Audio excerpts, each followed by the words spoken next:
Hey, how you guys doing? Lex. Yeah, so I got something real cool to show you, and that is the iron foundry. Um, I'm gonna basically show you kind of what I did to get it working. Um, well, not working. I mean, it works right off the tutorial, but I decided to make this in a pretty quick fashion, mainly because of in the 1.8, this will continue working, but you can't actually make it on the 1.8. At least that's what it says on the video. So this was my, you know, first attempt on survival doing it, and I got it on my first try, which was pretty cool. Yeah, definitely fun. I will say the worst part about this build was the door chaining, but the second part was the patience that it took. It took me 3 days to get the right amount of villagers using. The guy's name's Tango Tech. He's the one that has a tutorial on this.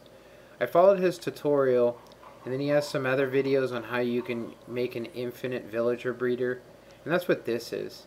If you guys are interested in that, I'll leave a link in the description, and you guys can check it out. And if you can, I'd try and make one of these before that.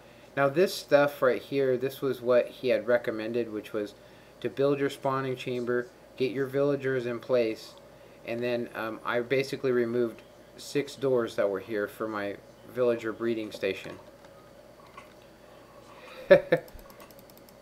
This place is really bad for zombies and stuff. I actually need to cut back some of these trees, to be honest, but I really like the way it looks in here. So we had to reuse most of the track from the village. So we put our track down. The village isn't too far away from here, so we put our track down and then dug it up, got our villagers on the satellites. That's what this is called, a satellite. And I'm just going to explain to you just the basics of how to do this. If you want to watch and learn more about it, you guys should definitely go and check out Tango Tech. So this has been running a total of 3 hours, and I actually just took about 4 stacks to the house of iron, and I wanted to show you how much iron I actually have. So I have a full chest plus this, which is just ridiculous. That's a lot of iron. Like, I mean, when they said Iron Foundry will do a server, I was thinking, how much iron does one person need? I'm thinking, for a server, was at 10 people.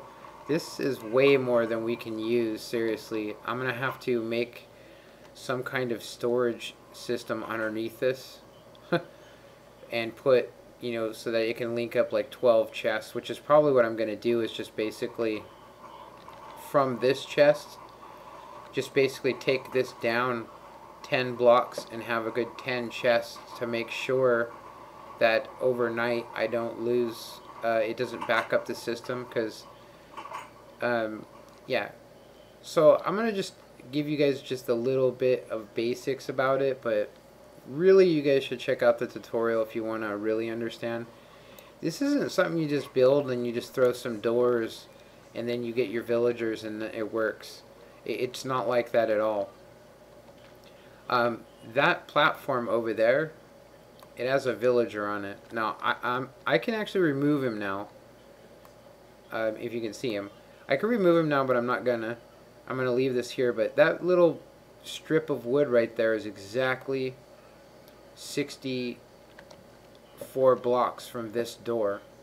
So when I was making this, basically what I did was I put a door here and then a door down there, but 1 block over right there, and then placed another door, and then continued that pattern over and over and over until I had 40 villages on one side here and another 16 villages over here. Actually, I'm sorry, 28 villages there plus 16 over here. And then at that point I was able to link up each individual village. So this village is one whole village to here, and then it continues on that side. So it's I guess you'd say its mirror image is on this side. So when I put that door here, the one on the very far end, that becomes one whole village. So I have all those villages. So because of updates and the way that they did stuff, I wasn't sure if this was going to work on the 1.7.9. I also wasn't sure if it would work in the future. But the creator Tango Tech says that it doesn't work on the 1.8, but it does work on anything before that. So if you're going to make this, you might want to make it before they update it, because I now have infinite iron coming from nowhere. Just, it did take a lot of my resources. I will say that I would have done the in progress build, but I thought I'd do an in progress and then this thing probably wouldn't work. Or maybe I'd have to redo it 6 times the doors before I'd actually get it working right. But now that I see that it works, I can kind of modify the chest room and stuff. It's completely done. There's no more to do. Mainly things to do is to rip down this villager breeding station, get rid of the satellites. I'm going to leave the satellites, and I think I'm going to leave the villager breeding station, because if in the 1.8 this doesn't work, I'm going to make an iron trench, which is a lot more resources, but I have all the doors that I'm going to need. So if it does break, I have everything here and I'll just mine it. For right now, this is just our iron mine. It just mines for us. So yeah, I've jumped on and off. I've actually took Rupert from here to the village, or from here to the base, back and forth, and it continues making iron. I have sleep, I leave the server, and it continues making it. So I'm going to go ahead and just show you guys what it looks like in creative real quick on my single player. So this is how I worked out how I could get my villagers. I also practiced satellite techniques. How do you get satellites? How do you chain doors? And that's what this is. This is a chain. Yeah, and it only works in your spawn point. So I could jump onto MC Edit and show you guys, but this one's not, it doesn't produce quite as much. And one of the reasons is that I accidentally, I was halfway through this door here, this section, and I placed a door in the back and then went to the front and then left it. I didn't actually delete them, thinking it wouldn't make a difference, but it actually does. It makes a real big difference, because the productivity of this, it's only doing like 2 iron golems, compared to 4 on the other one, which means this whole side here only counts as 1 village. It might even link the whole thing up, because I haven't really even seen any iron golems in it. But this was my last attempt. I was pretty confident and understood how it worked.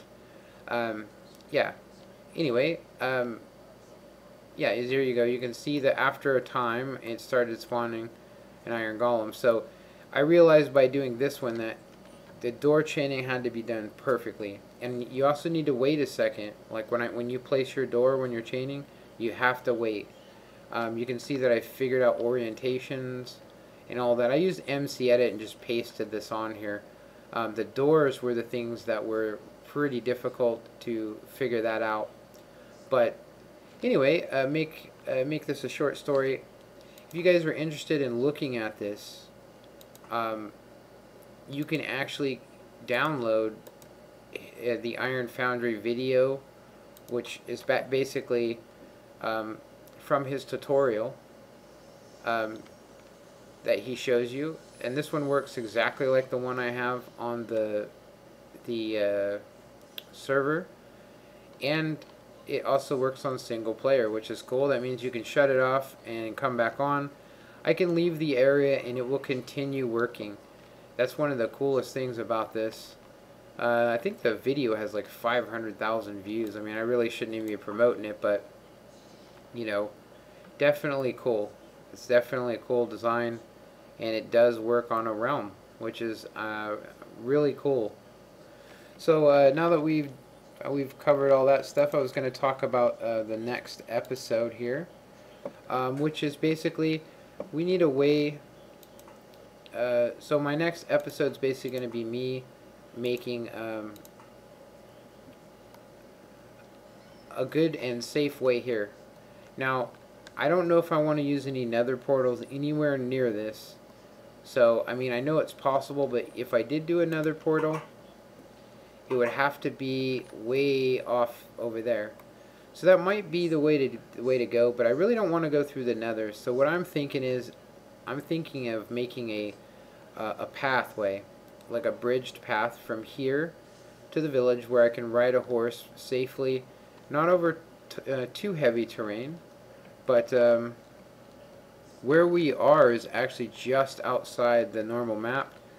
Let me actually...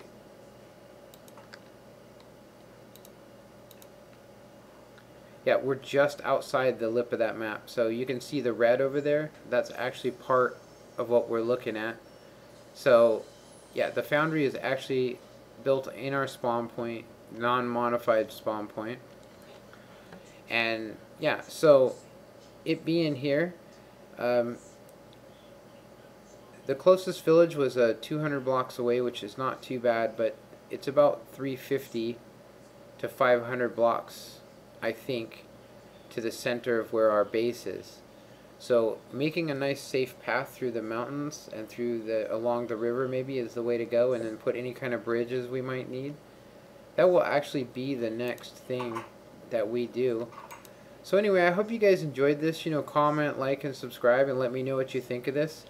Yeah, and if you're interested in building this, definitely get going on it before the 1.8 comes out. If you actually want to have infinite iron. So anyway, thanks for watching, and have a good one. Later.